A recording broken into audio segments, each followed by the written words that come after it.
নমস্কার বন্ধুরা, স্বাগত জানাই আপনাদের আমার চ্যানেলে।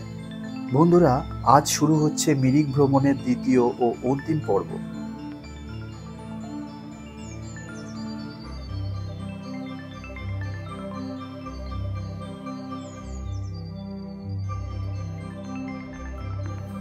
এর আগের দিন আমরা মিরিকের প্রধান প্রধান দর্শনীয় স্থানগুলো ঘুরে দেখেছি। মিরিক লেক, মিরিক চা বাগান, শিব মন্দির, তামাং মনাস্ট্রি আর মিরিকের কিছু ড্রোন ভিউ।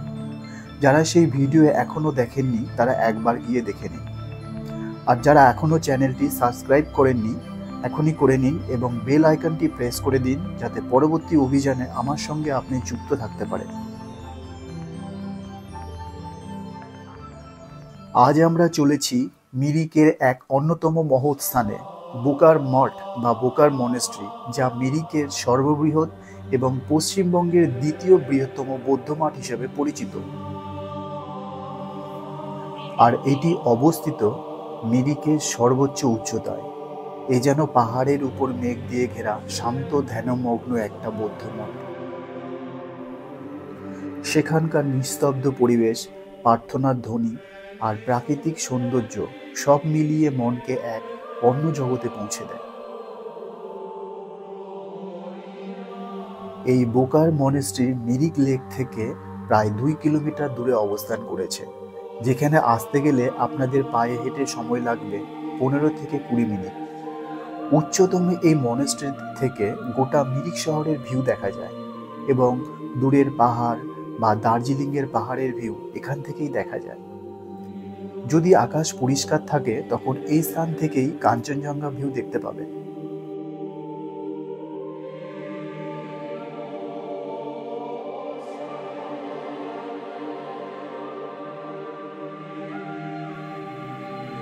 এই মোনাস্ট্রিটি সমুদ্র পৃষ্ঠ থেকে প্রায় 1768 মিটার উচ্চতায় অবস্থান করেছে।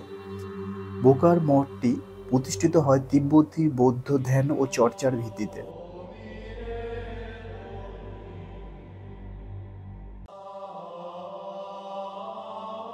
এর প্রতিষ্ঠাতা ছিলেন ক্যাবজে বোকার রিনপোচে।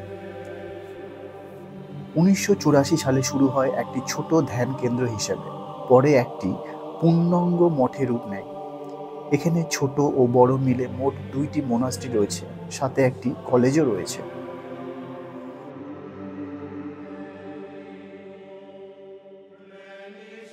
এই যে আপনারা এখন দেখতে পাচ্ছেন, এটা বোকার মঠের মূল প্রার্থনা গৃহ। আর মেঝেতেই লম্বা লাইনে সাজানো আছে কাঠের টুল, যেখানে বৌদ্ধ সন্ন্যাসীরা তাদের ধ্যান ও জপ প্রার্থনা করেন।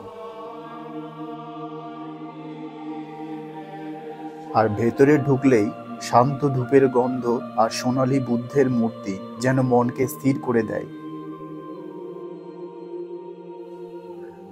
প্রার্থনা গৃহের কেন্দ্রে বা মূল বেদিতে আপনারা দেখতে পাচ্ছেন গোল্ডেন কালারের বিশাল বুদ্ধ মূর্তি। মূর্তির নাম শাক্যমুনি বুদ্ধ। উচ্চতা প্রায় 12 থেকে 15 ফুটের মতো। বুদ্ধ মূর্তির দুই পাশে আছে ছোট ছোট অনেকগুলো মূর্তি।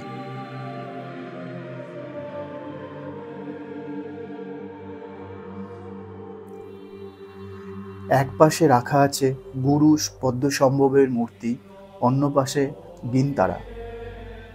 মূর্তির সামনে সাজানো থাকে বেশ কিছু ধর্মীয় সামগ্রী, বাটির মতো পাত্রে জল, ফুল, বাটির চাল, ফল ও মাখন প্রদীপ, ধূপকাঠি, প্রার্থনার চাকা ও বৌদ্ধ ধর্মগ্রন্থ।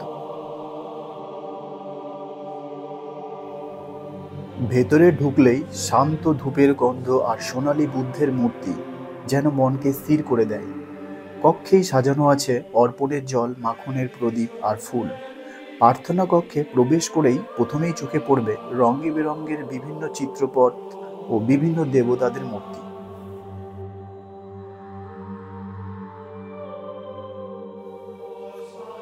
বোকার মনেস্ট্রির আর্কিটেকচার তিব্বতী ও চৈনিক শিল্পকলার অনুকরণে বানানো হয়েছে। এখানে ছোট বড় মিলে বেশ কয়েকটি প্যাগোডা দেখা যায়।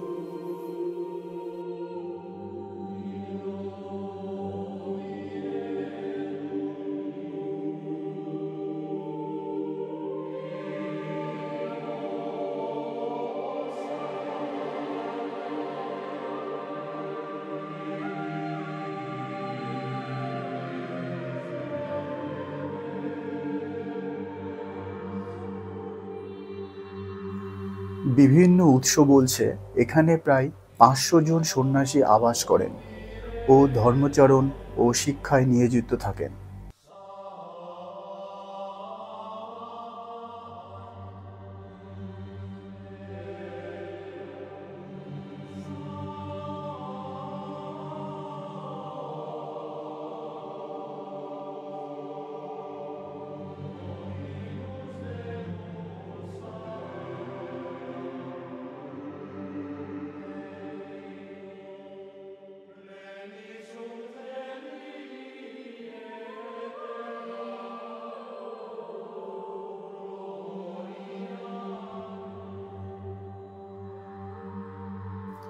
এখানে দেশ ও বিদেশের বিভিন্ন জায়গা থেকে বৌদ্ধ সন্ন্যাসীরা তাদের ধার্মিক শিক্ষা গ্রহণ করতে আসেন।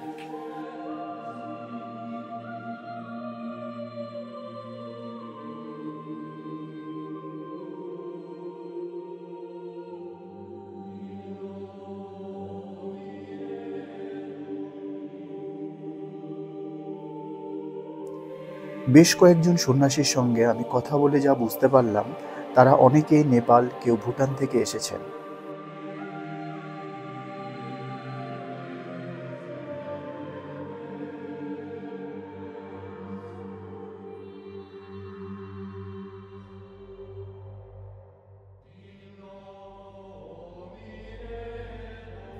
বিখ্যাত বৌদ্ধ ধর্মগুরু দলাই লামা এখানে এসেছিলেন এবং তার মূল্যবান ভাষণ এখানেই রেখেছিলেন।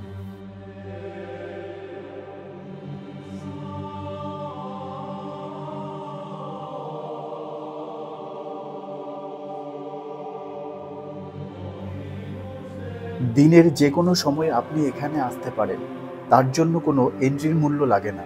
চেষ্টা করবেন প্রার্থনার সময় আসার, তাহলে আপনি একটা আধ্যাত্মিক পরিবেশ দেখতে পাবেন। তাদের মন্ত্রোচ্চারণ ধ্বনি যেন মিরিকের সর্বোচ্চতম চূড়ায় এক গাম্ভীর্য ধ্যানমগ্ন পরিবেশ সৃষ্টি করে।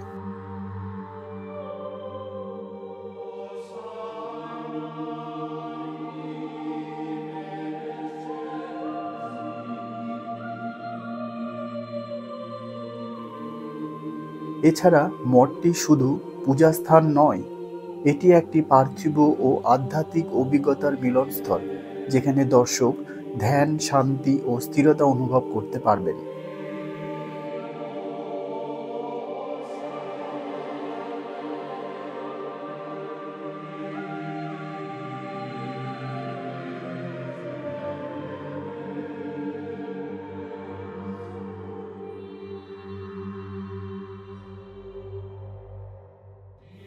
তো বন্ধুরা, আজ এখানেই এই ভিডিওতে মিরিক পর্বের সম্পূর্ণ তথ্য এখানেই শেষ করলাম।